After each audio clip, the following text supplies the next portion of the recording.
Série de estudos: o poder co-criador da mente humana.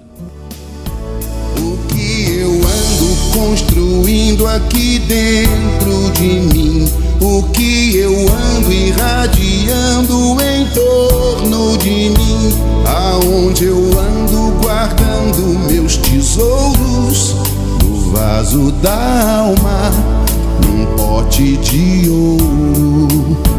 Com que matéria eu ando edificando meu eu? Que alicerce foi a base dessa construção?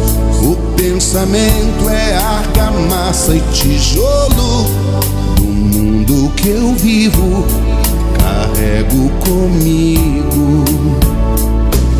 Senhor, Rabi amigo, Senhor, Pastor Clemente, Senhor, me dê abrigo, Senhor, me oriente, Senhor, me dê a mão, Senhor, ora comigo.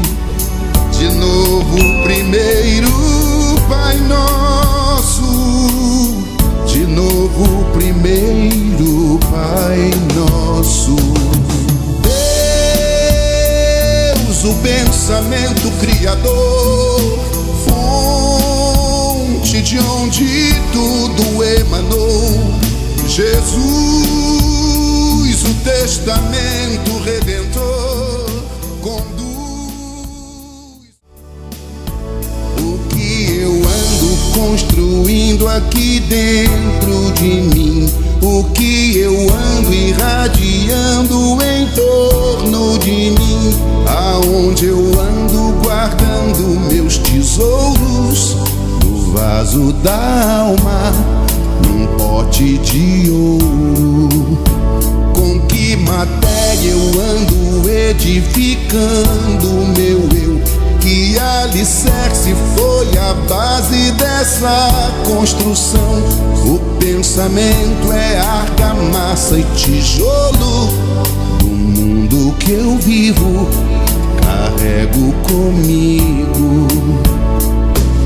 Senhor, Rabi amigo, Senhor, Pastor Clemente, Senhor, me dê abrigo, Senhor, me oriente, Senhor.